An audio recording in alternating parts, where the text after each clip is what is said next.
vários outros irmãos por parte do pai, mas não por parte da mãe.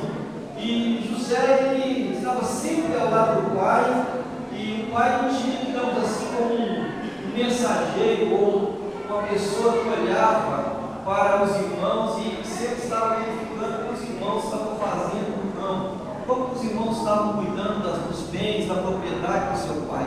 Então, volta e meia, o pai falava: José, vá lá, vê lá no pasto como é que os teus irmãos estão. E José, então, ele sempre ia, e ele sempre, quando trazia notícias, ele não trazia boas notícias para o pai, não. Os irmãos estavam sempre apontando, de maneira que José foi ganhando, digamos assim, um ódio por parte dos irmãos. Tramaram contra ele, primeiro matá-lo, e aí houve a defesa por parte de um dos irmãos: não, vamos colocar nessa cova. E lá colocaram José numa cova, e ele é vendido.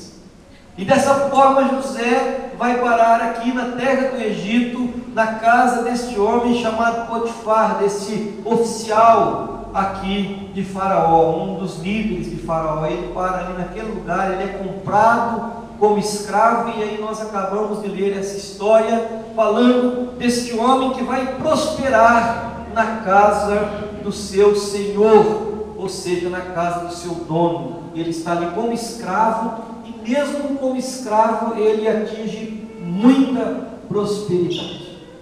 Nós podíamos falar um pouco sobre focarmos somente sobre por que José prosperou. Nós vamos falar sobre isso, ou nos determos somente na vida de José, mas é importante que a gente comece a considerar o porquê, não só o porquê José prosperou, mas além da vida de José, o que estava no coração de Deus. Por que tudo isso acontece com esse homem? Ser vendido, ser tirado da sua família, ser colocado num buraco, depois vendido pelos irmãos, depois ser vendido como escravo por essa caravana. E aí, quando olhamos, acabamos de ler, vemos que ele injustamente, de maneira injusta, ele é colocado numa prisão. Ele buscando servir o seu Senhor de maneira íntegra, de maneira correta. Olhando para isso, alguém estivesse contando essa história, ou seja, não chegássemos ao fim dela para ver toda a prosperidade dele, mas nós já conhecemos. Mas talvez aqueles que, se fosse no dia de hoje, vendo um homem passar por tudo isso, diria que esse homem estava sendo abençoado? Não, porque o conceito de bênção hoje é totalmente diferente.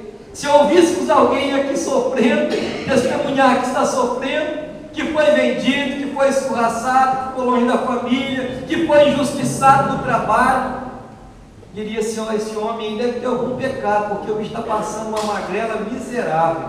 É isso que diríamos. Agora é claro que é fácil, porque depois que você conhece toda a história e vê toda a bênção, você vai entender como ele foi abençoado. Mas quando você está no meio do fogo cruzado, a coisa é mais complicada. É como o povo de Israel atravessando o Mar Vermelho. Diz que Moisés, quando chega do outro lado da travessia, diz que eles cantaram, não é isso? O Senhor triunfou glorioso, dando vitória a Israel, lançou no mar. Eu queria ver Moisés cantar do lado de cá do mar, não do lado do mar. Porque do lado de lá do mar é fácil cantar. Eu queria ver ele cantar do lado de cá. Quando ele chegou na beira do mar, que ele olhou e ele viu o exército atrás dele, pronto para matá-lo, aí eu queria ver ele cantar. Mas depois que você passa o mar, depois que os inimigos foram sufocados, aí fica fácil cantar. Glória a Deus, é assim que é testemunho. Davi, muita gente está doente, Davi, porque muitos deles ficam o tempo todo: o pastor não veio falar comigo, o pastor não veio na minha casa, o pastor não me visitou, olha, sabe, eu preciso tanto do cuidado do pastor, eu preciso tanto do cuidado do irmão, sabe, irmãos, às vezes a visão que temos do crente é como um bebê de colo que necessita que o pai troque a fralda dele todo dia. Ele não entendeu que ele cresceu e ele precisa ser homem e mulher, e ser produtivo, e parar de ser criancinha. Se a minha vida cristã dependesse do cuidado de irmãos, eu estaria morto, enterrado e socado em cima. Meus irmãos, nós precisamos parar com isso. Nós precisamos entender, amadurecer, que deixamos de ser criança e fomos chamados para ser resposta ao mundo, para dizer, para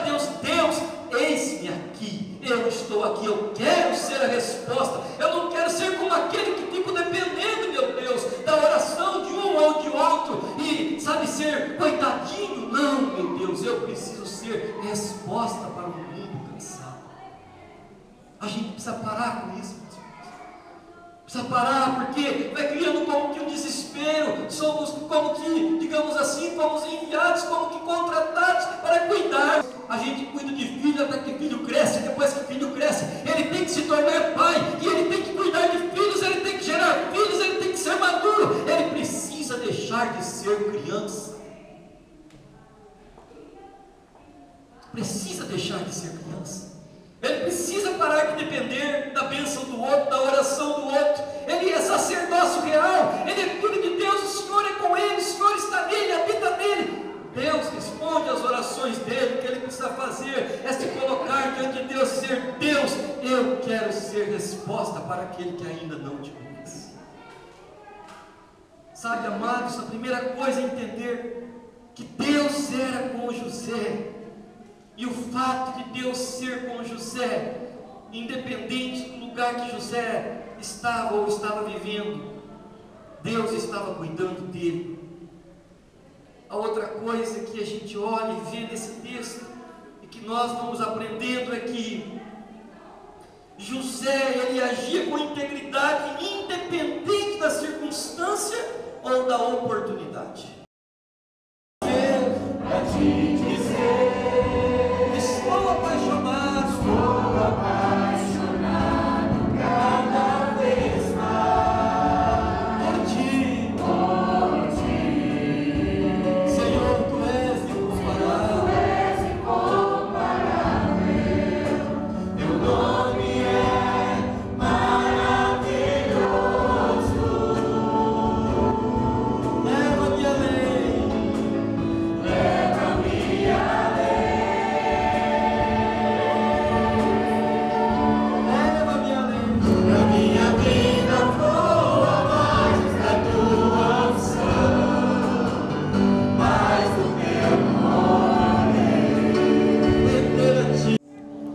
Deus, como igreja do Senhor aqui representada, nós queremos te louvar, Pai, muito pela chegada da Lara, pela alegria que ela tem trazido aos seus pais, seus avós. Leva o teu povo debaixo da tua paz, da tua bênção.